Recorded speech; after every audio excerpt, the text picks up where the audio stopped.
Bueno, hoy vamos a continuar con lo que estuvimos viendo el domingo pasado.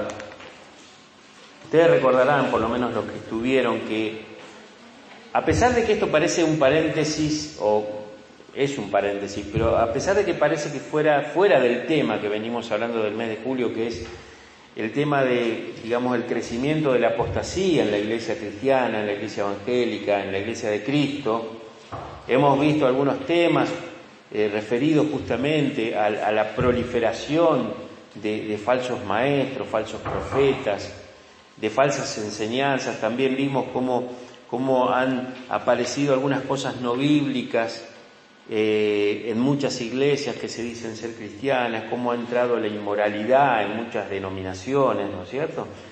Y el domingo pasado hablamos sobre el capítulo 1 de Colosenses, donde el apóstol Pablo viene hablando justamente de un grupo que era un grupo hereje dentro de la iglesia que enseñaba que esa doctrina que está vinculada al gnosticismo, ¿no es cierto?, donde dijimos que eran filosofías donde, digamos, ellos esperaban nuevas revelaciones, nuevas visiones, donde ellos consideraban que lo material o lo que sea carnal era malo y lo espiritual era bueno. Entonces, indudablemente ellos estaban tratando de infiltrar eso en la iglesia de Colosas, y entonces Pablo tiene que ser firme en su declaración y no solamente decirles que ellos están equivocados y que eso es un error de parte de aquellos que enseñaban estas cosas, sino que él exalta la persona y la obra del Señor Jesucristo.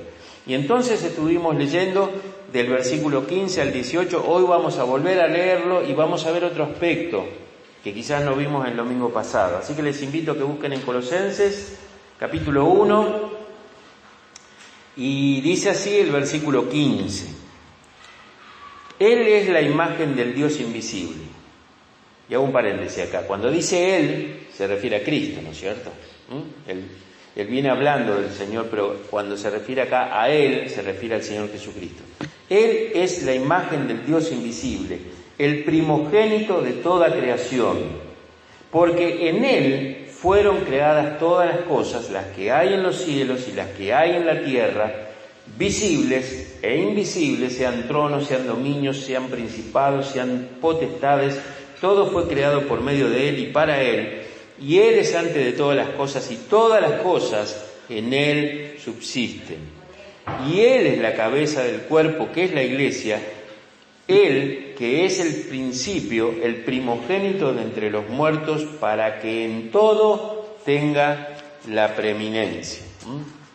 Tremenda palabra del apóstol Pablo aquí en Colosenses. Vamos a orar. Padre, te pedimos ahora en el nombre de Jesús que nos des luz sobre esta palabra que tú permitiste que Pablo, a través de tu revelación del Espíritu Santo, escribiera para nosotros. Señor, que esta palabra nos convenza a cada uno de quién eres y de lo que quieres de cada uno de nosotros, tus hijos. En el nombre de Jesús. Amén, Señor. Amén. Y bien, hermanos, hoy vamos a ver que Cristo, el Señor Jesucristo, quiere y merece la preeminencia. La preeminencia. Y la preeminencia, algo vimos el domingo pasado, es el privilegio que goza una persona por razón o mérito especial. Eso es lo que dice el diccionario, si uno lo traduce o si uno lo mira sobre esta palabra preeminencia, ¿no es cierto?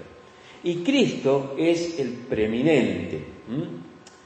Dijimos el domingo pasado, mis hermanos, que el Señor Jesucristo, nos dice el versículo 15, es el primogénito de toda creación. Y dijimos que la palabra primogénito, que es en el griego protótokos, se refiere a un rango, se refiere al derecho de autoridad, de primacía, no de cronología o de tiempo. Nosotros estamos acostumbrados a ver que primogénito se le dice a aquel que nace primero, vamos a decir, es el primogénito, ¿no? Pero como nosotros vemos en la palabra de Dios, hay muchos casos donde evidentemente se nota que en realidad la palabra primogénito es ese digamos, esa persona que tiene un derecho superior o que tiene una autoridad mayor. Nosotros sabemos, por ejemplo, que el rey David tuvo varios hijos, ¿no es cierto? Varios hijos de varias esposas, pero por ejemplo, el primero fue Amón, después estaba Adonías, después estaba Absalón, y por allí aparece Salomón. Sin embargo, David dice que Salomón es su primogénito. ¿Por qué? Porque Salomón era el hijo que después iba a, digamos, obviamente que tuvo un mal final, ¿no es cierto? Pero era aquel que iba a continuar un poco con la obra de David. Es más, construyó el templo, fue un hombre lleno de sabiduría, que lamentablemente no lo supo aprovechar porque su vida terminó mal, pero sin embargo David hablaba de él como el primogénito. Nosotros sabemos que, por ejemplo, Jacob fue el segundo, sin embargo, la bendición de Isaac fue sobre Jacob y no sobre Esaú. Y así podemos encontrar, el caso lo vimos el otro día, de la bendición de Jacob sobre los hijos de José, que bendijo a Efraín, que no era el primero, y el primero era Manasés. Sin embargo, la palabra primogénito habla justamente de ese estado especial de derecho, de autoridad, de primacía. Y acá entonces el apóstol Pablo, y por supuesto que los colosenses conocían, no solamente los judíos que vivían en Colosas, sino también los gentiles, ¿a qué se refería Pablo cuando decía el primogénito, ¿no? Y inmediatamente uno ve que el apóstol Pablo empieza a detallar a qué se refiere ese término cuando él dice que por él fueron creadas todas las cosas, etcétera, ¿no? Como nos dice el versículo 16. Ahora, mis hermanos, en esta mañana yo quiero centrarme en el hecho importante de que el Señor Jesucristo merece toda la preeminencia en nuestras vidas, ¿no? Él merece la primacía porque Él es superior a todos y a todos. Y es importante que pensemos en algunas cosas que yo les voy a compartir ahora. Él debe estar por encima de nuestros sueños. Él debe estar antes que una carrera, antes que un pasatiempo, tiene que estar antes que un deporte, tiene que estar antes de mis ambiciones, hermano. Tiene que estar antes. Él debe tener el primer lugar. Jesús dijo que nuestra prioridad tenía que ser la búsqueda de Dios y su justicia. Primeramente, dijo el Señor. Primeramente. Y cuando dijo primeramente, dijo, eso tiene que ser lo primero. Es lo primordial. En Apocalipsis 2:4, por ejemplo, el Señor Jesucristo reprende a la iglesia de Éfeso porque le dice que ha dejado su primer amor. Y ese primer amor se refiere al hecho de que Jesús dejó de ser el primer lugar. Dejó de ser el primer lugar. Entonces, quizás lo que uno se podría preguntar, si el Señor Jesús ha dejado de ser mi primer lugar, ¿qué puedo hacer? Bueno, sintéticamente, debemos analizar nuestro camino, debemos orar, leer la Escritura, buscar consejería cristiana, encontrar un mentor cristiano que realmente nos ayude a recuperar eso y contactarme o conectarme a la iglesia local. Esas cosas son importantes para uno no poder perder ese primer amor, esa primer, pasión que tenemos por el Señor. Yo me acuerdo que una vez, creo que ya lo conté acá, yo cuando era joven, adolescente y joven, iba a una iglesia de hermanos libres acá en Rosario, y yo tenía una admiración especial por uno de los ancianos, como le llamaban allí, ¿no? Y un día me puse a hablar con él, porque era una persona que, aparte de transmitir muchísima paz, era una persona que se notaba que tenía una comunión intensa, íntima con Dios, y aparte tenía un conocimiento extraordinario de la palabra, de lo que enseñaba la Escritura, ¿no? Y entonces un día le dije, Juan, digo, yo quisiera saber cómo uno puede ser espiritual. Y él me dijo esto solo: si vos querés ser espiritual, juntate con los espirituales. Juntate con los espirituales. Y indudablemente que cuando uno pierde el primer amor, o si lo pierde, tiene que volver a juntarse con aquellas personas, hombres y mujeres, que son espirituales, que aman a Dios, que se consagran a Dios, que tienen un compromiso real con Dios. Eso debe ser así. Y es importante que Cristo debe tener el primer lugar en nuestro cuerpo, en nuestro tiempo y también en nuestros afectos, mis hermanos. Y Fíjense qué interesante que el Señor debe ser primero en nuestros pasatiempos, en nuestras posesiones y aún antes que nuestros hijos y nuestra familia. Tiene que ser antes, mis hermanos. Y yo les voy a leer Lucas 14:26.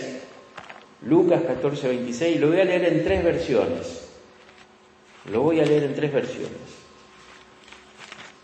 Primero vamos a leerlo en la Reina Valera, que es la que nosotros habitualmente usamos, y dice así el Señor Jesucristo: si alguno viene a mí y no aborrece a su padre y madre y mujer e hijos y hermanos y hermanas y aún también su propia vida, no puede ser mi discípulo. No puede ser mi discípulo.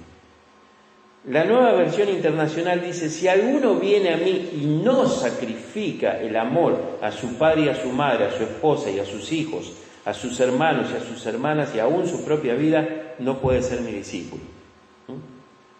La Reina Valera contemporánea, por ejemplo, dice: si alguno viene a mí y no renuncia a su padre y a su madre, ni a su mujer, ni a sus hijos, ni a sus hermanas, ni a sus hermanos, y ni siquiera a su propia vida, no puede ser mi discípulo. ¿Y por qué, mis hermanos, Cristo tiene que estar antes, ya sea de mis sueños, de mi trabajo, de mis ambiciones y aún de mi propia familia? Miren, porque si pongo primero al Señor antes que todo eso, voy a amar y voy a dar a mi familia, a mis hijos, a mi esposa, lo que Él me enseña que es bueno para todos. Él me va a ayudar a ver la dimensión de cada cosa con su óptica, mis hermanos. Y no seguiré simplemente los designios o caprichos o antojos que vengan a mí sin el consejo de Dios. Porque obviamente, cuando uno más conoce a Dios, más va a hacer aquellas cosas que cree que deberían estar primero. Entonces va a ordenar su vida familiar, porque no es que va a amar menos a sus hijos, pero si Cristo está primero, va a saber cómo amarlo a sus hijos de una forma correcta, como Dios enseña, como Él enseña. Porque muchas veces sucede, y a veces lo veo con mis nietos también, ¿no es cierto?, como son los padres, ¿no?, que por ahí los padres le conceden todo lo que ellos por ahí le piden.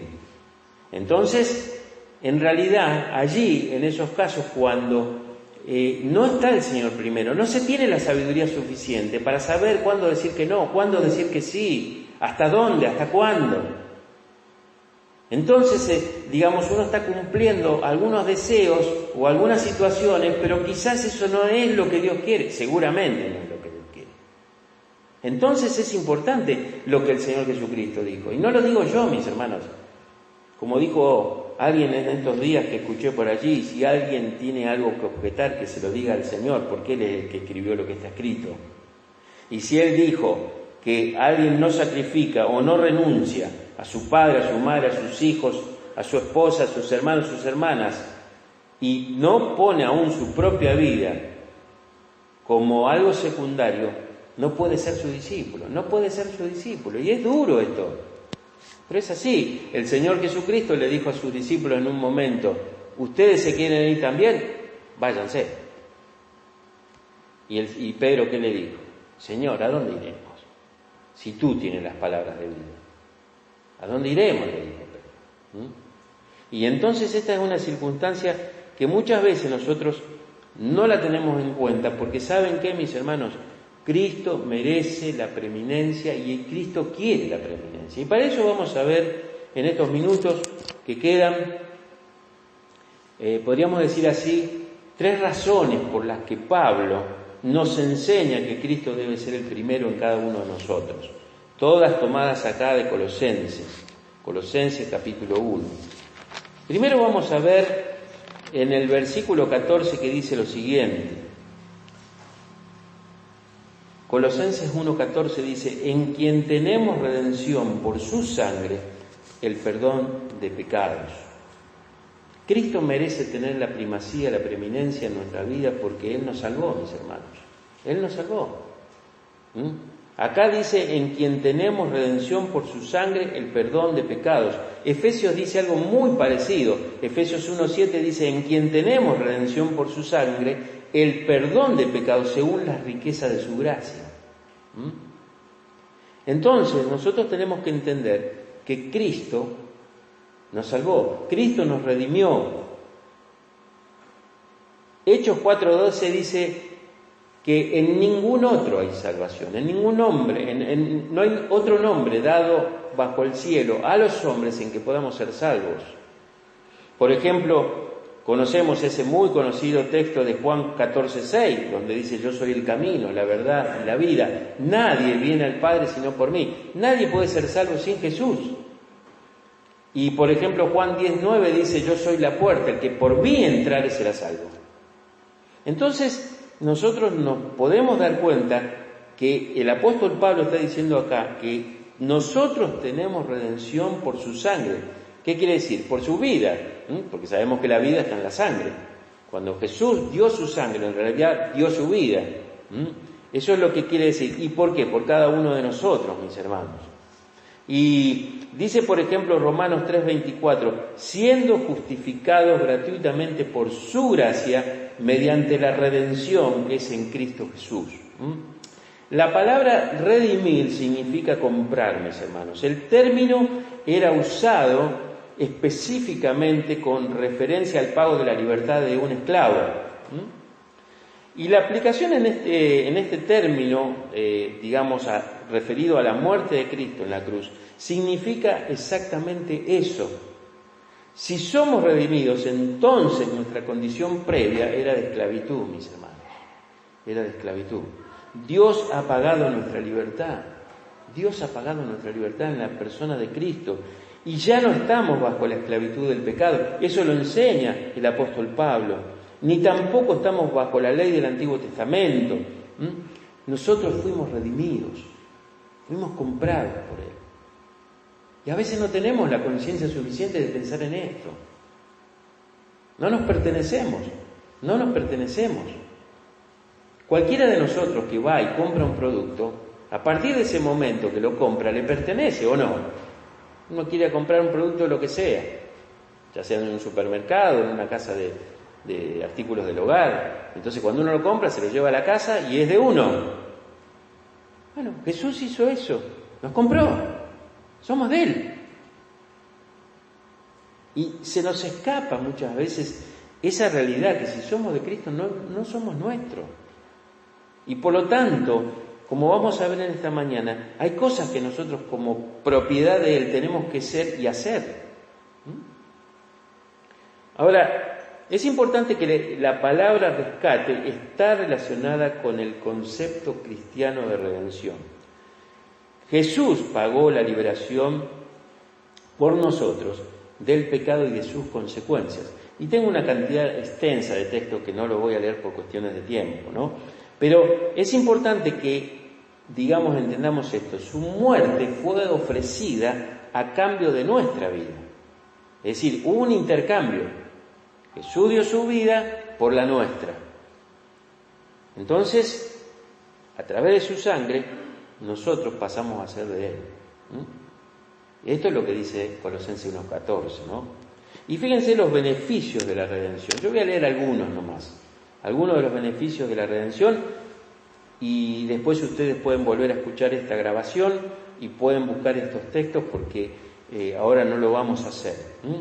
Algunos de los beneficios son la vida eterna, Apocalipsis 5, 9 y 10.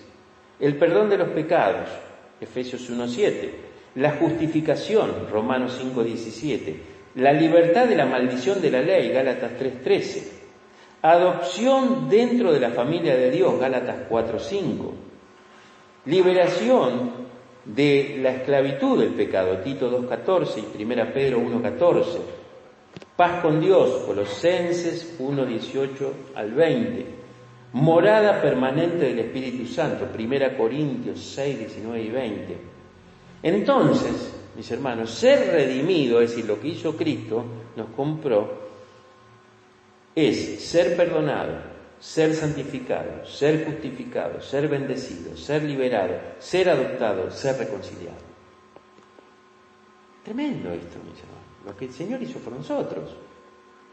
¿Cómo no va a merecer Cristo nuestro reconocimiento de su primacía, de su preeminencia? Entonces, el apóstol Pablo nos enseña acá que en primer lugar nosotros tenemos la razón de que Él nos salvó para que le demos esa primacía. En segundo lugar, porque Él nos creó. Vamos a Colosenses 1:16. Fíjense lo que dice allí, ya lo leímos antes, pero vamos a leerlo nuevamente. Dice, porque en Él fueron creadas todas las cosas, las que hay en los cielos y las que hay en la tierra, visibles e invisibles, sean tronos, sean dominios, sean principados, sean potestades, todo fue creado por medio de Él y para Él. Todo. Todo fue hecho por Él. De hecho, Juan, en el Evangelio de Juan, dice que nada de lo que fue hecho, sin Él fue hecho. O sea, fue a causa de Él y por Él, y Él lo hizo. Entonces, cuando uno va a Génesis 1:1, dice allí la palabra de Dios, en el principio creó Dios los cielos y la tierra, ¿no?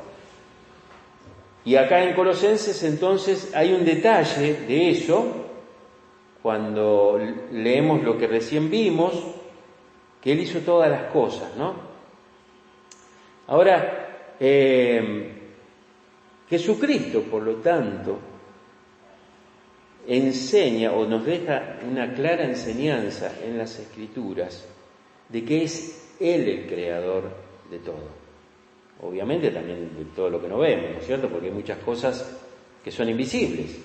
Muchas cosas que son invisibles. De hecho, el reino espiritual, que es mucho, podríamos decir, más denso que el físico, no lo vemos. Acá seguramente hay espíritus que están tratando de distraernos de lo que yo estoy transmitiendo, y hay otros que están tratando de poner el énfasis para que escuchemos lo que Dios dice, pero no los vemos. Tampoco vemos cosas del universo más allá de lo que el hombre puede lograr ver, ¿cierto? Con sus aparatos, con todo lo que ha hecho, tanto en lo macro como en lo micro, porque hay muchas cosas micro, súper microscópicas, que tampoco por ahí el hombre llega a poder descubrir. Bueno, el Señor fue el creador de todo eso. Por eso dice las cosas invisibles y las invisibles, para que no quede nada afuera, ¿no? Entonces, por otro lado, hay un sentido en que todo lo que hace el Padre también lo hace el Hijo y el Espíritu Santo. Y digamos que a cada instante están en un acuerdo completo las tres personas, ¿no? Este tema que es tan difícil de comprender para el ser humano, ¿no es cierto? Aunque nosotros lo creemos, aunque no lo comprendamos totalmente. Dice Juan 1:1, en el principio era el Verbo, y el Verbo era con Dios, y el Verbo era Dios.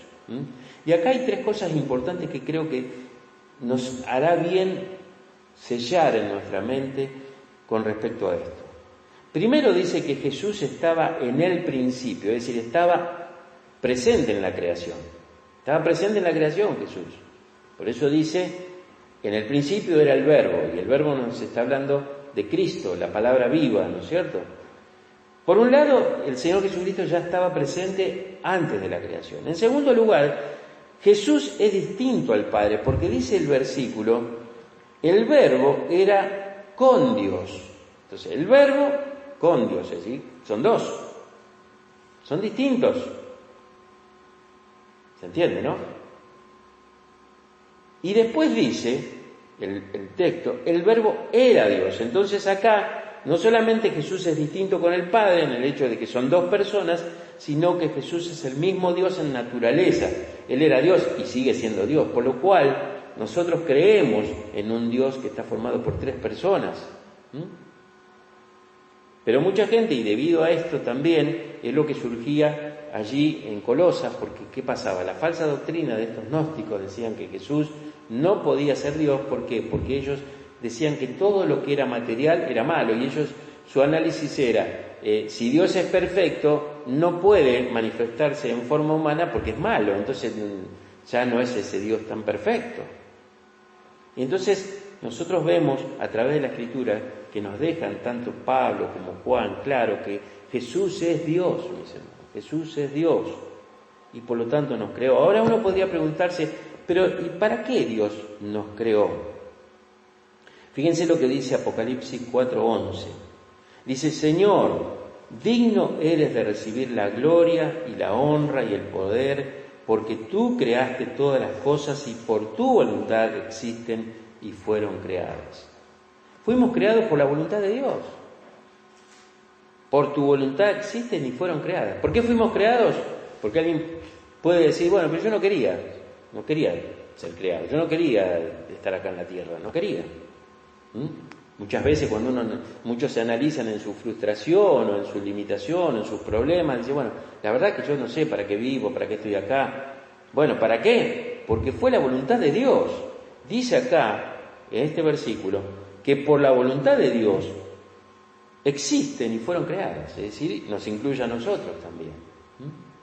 Fíjense, por ejemplo, Proverbios 16:4 dice, todas las cosas ha hecho el Señor para Él mismo. O Isaías 43:21 que dice, este pueblo he creado para mí, mis alabanzas publicará. Y esto nos habla de que Dios nos hizo para Él, mis hermanos, nos hizo para Él. Y uno podría decir, qué egoísta Dios, qué egoísta Dios. Pero ¿saben por qué nos hizo para Él? Para que nosotros podamos conocerlo, para que tengamos un tipo de relación íntima con Él.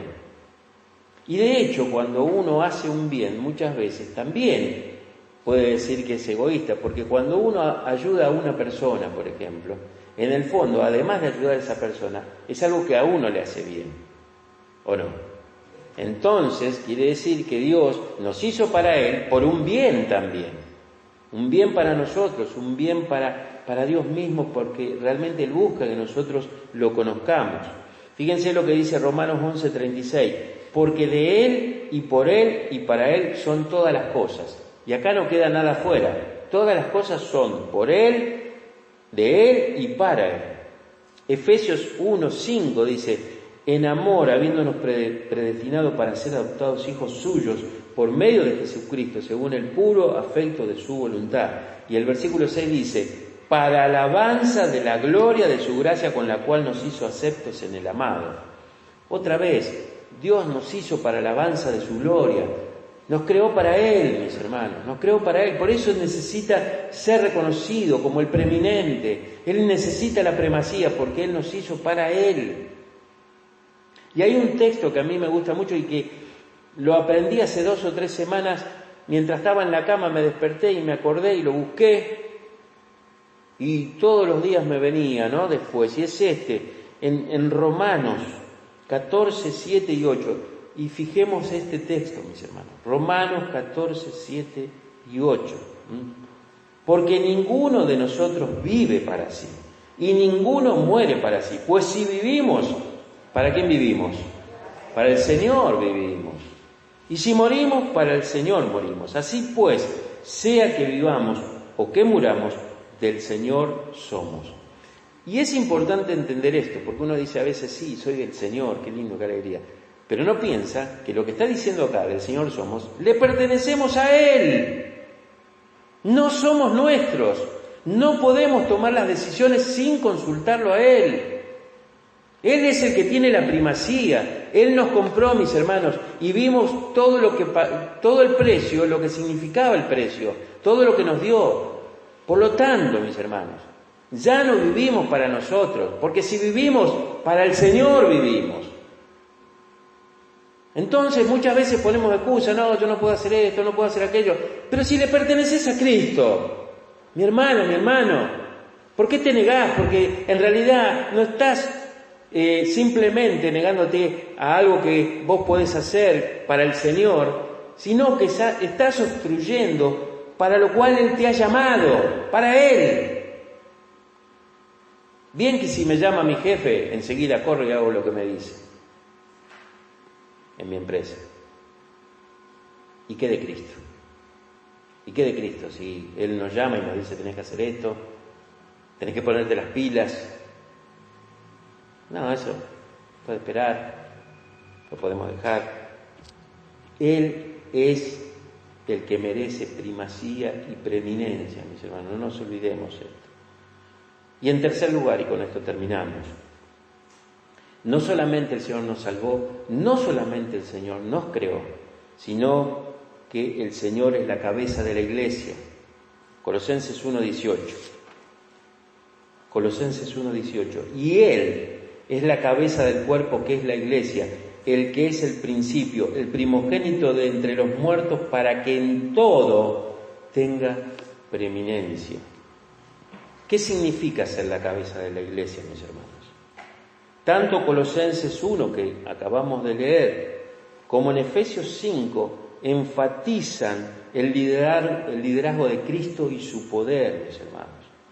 En Colosenses, Cristo es la cabeza porque todas las cosas en Él subsisten, como dice el versículo 17. En Efesios, Cristo es la cabeza porque Él es el Salvador. Y las implicaciones de esta enseñanza, mis hermanos, son profundas. Los líderes de la iglesia deben entregar su liderazgo final al Señor Jesucristo. Él es el que dirige y determina las enseñanzas y prácticas de la iglesia. Los miembros de la iglesia, en primer lugar, deben seguir a Cristo. Y en segundo lugar, a los líderes terrenales, ya que esos líderes terrenales supuestamente representan a Cristo. Por lo cual, como decía antes, la iglesia no es de ningún pastor, en absoluto. Yo simplemente acá, mis hermanos, vine encomendado por el Señor. Y el Señor me puede decir, bueno, ahora te quiero en otro lado. Y a Él voy a obedecer. Porque la iglesia no es mía. Y sí, mi preocupación está por cada uno de ustedes, mis hermanos. Pero como escuchaba el otro día, de parte de otro pastor bíblico, uno tiene responsabilidades dentro de la iglesia como pastor. Pero hay cosas que no puede lograr, hay cosas que no puede hacer. Por ejemplo, yo puedo enseñar la verdad, pero después no puedo obligarlos a ustedes que la vivan. Y si cada uno esto le resbala, le patina, ¿no es cierto? Ya no puedo hacer nada. Simplemente decirle al Señor, Señor, yo enseñé lo que vos me dijiste que hiciera. Y si los hermanos no responden, no responden. No vienen, no vienen. Y después el Señor con cada uno tratará. A mí me va a pedir cuenta de que yo hice con lo que Él me dijo que hiciera. Y tengo un compromiso grave, severo. ¿Por qué? Porque Dios me va a pedir cuenta si yo enseñé la verdad, si yo me preocupé por los hermanos. Ahora, después el Señor va a arreglar con cada hermano. Después va a arreglar con cada hermano. Y eso es algo que yo no lo puedo resolver.